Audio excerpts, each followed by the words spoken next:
Welcome to the Industrial IoT Spotlight, your number one spot for insight from industrial IoT thought leaders who are transforming businesses today. With your host, Eric Walenza. Welcome back to the Industrial IoT Spotlight podcast. I'm joined today by Carlos Villanueva. Carlos is the head of market intelligence and strategic partnerships at BICS. And BICS is a leading international communication enabler.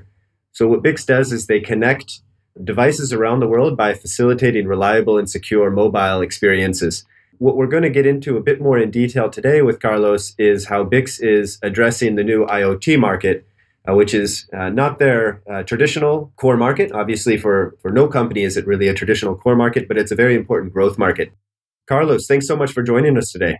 Thank you, Eric. It was a pleasure. So, Carlos, before we kick off into this, maybe high level, give me just a little bit of background about yourself. Where are you personally coming from? What's your background in the industry? Yeah, sure.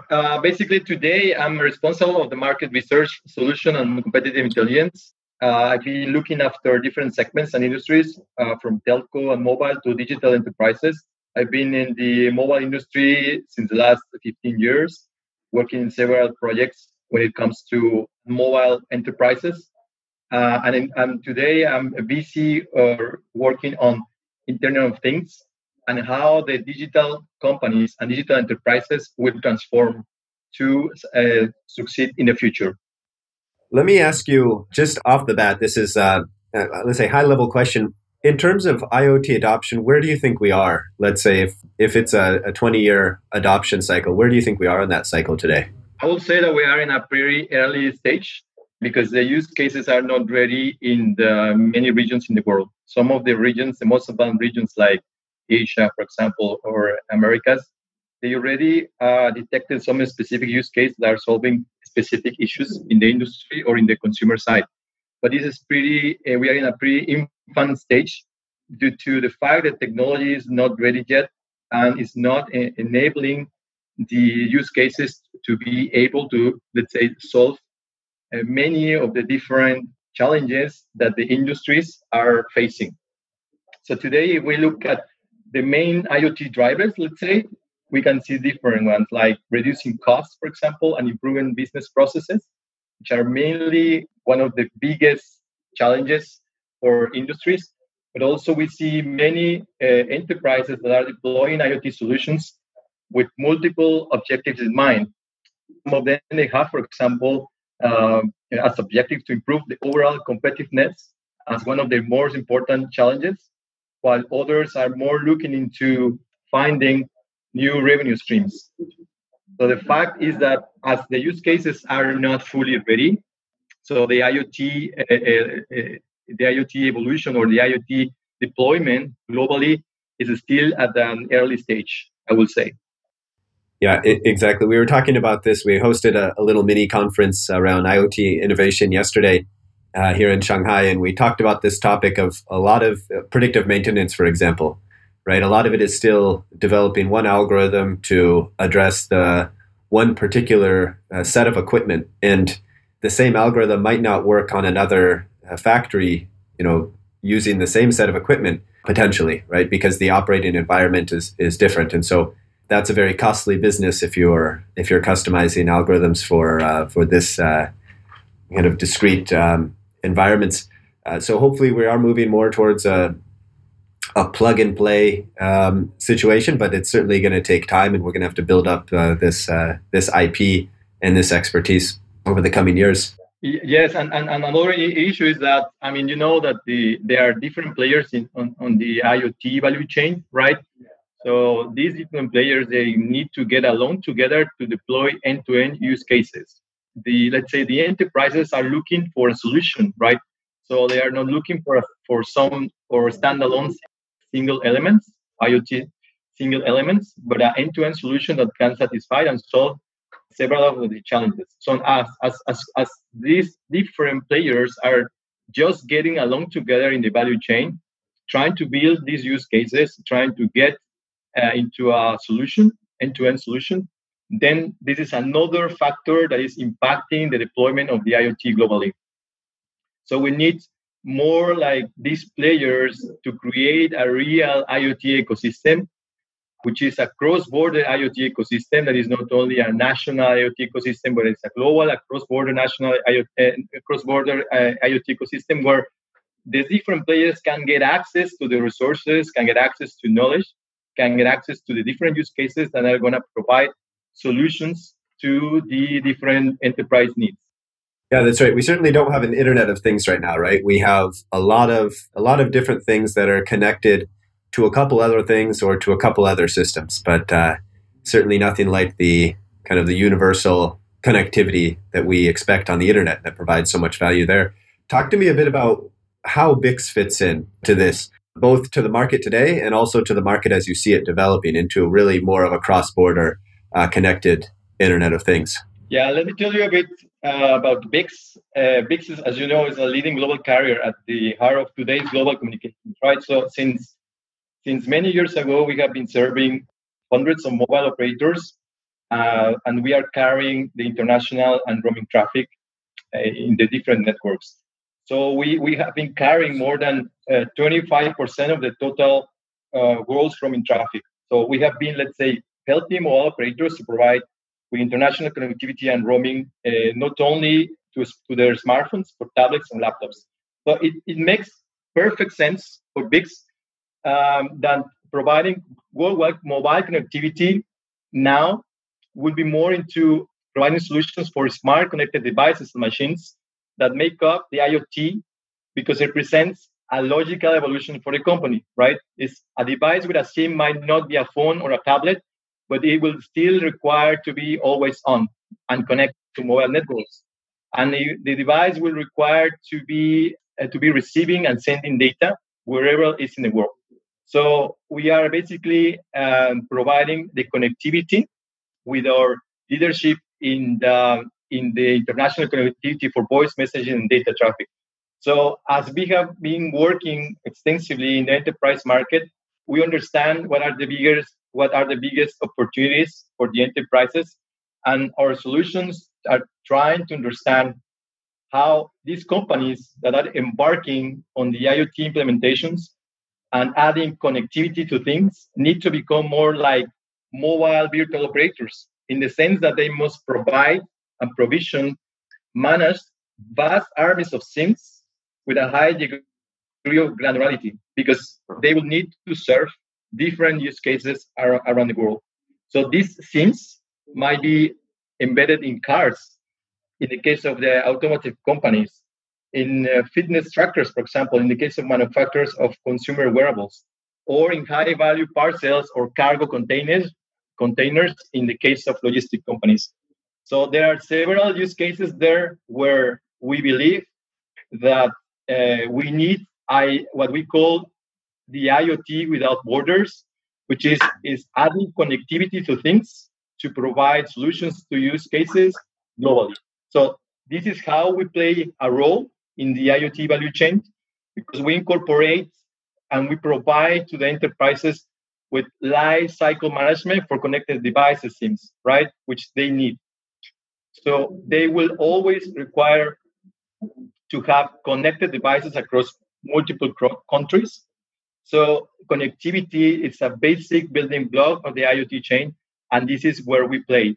So we enable enterprises to become and satisfy their connectivity needs, to basically provide solutions through a diverse set of use cases. So how does this work? You have contracts in all countries. What do you do over the open seas? Describe a little bit operationally how this network, this connectivity network works today for the IoT solution. Yeah, basically what we do today is like we provide the enterprises with a global SIM card, which is a global SIM solution for the IoT. So with this global SIM, it's one single SIM over one single platform for the world, for the entire world. So they don't really need to look for local technical integration or local commercial agreements with mobile operators. This means that they will be roaming in every country automatically, meaning our solution can let them use the most advanced API capabilities in the market, so they can really integrate their needs in terms of IT and in terms of functionality towards our platform. So we provided with all the flexibility to support the end-to-end IoT use cases of any vertical industry. It means that it doesn't matter which vertical they are playing, because our APIs platform basically is going to enable the different use cases. And on top of that, of course, as we are roaming provider and international connectivity provider, we gave them the opportunity to get access to more than 200 countries worldwide.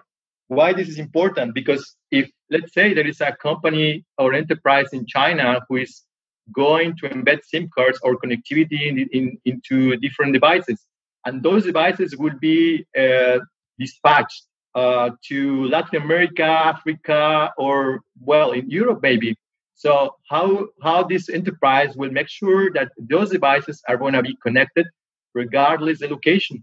So that's the reason why at BICS we really believe that the cross-border IoT is required, and the enterprise will need to focus in their use cases, in their solutions, but not really in the connectivity. This is basically how we are working with them. And how does the value chain look here? So we have BICS, who's providing a SIM card and the connectivity solution.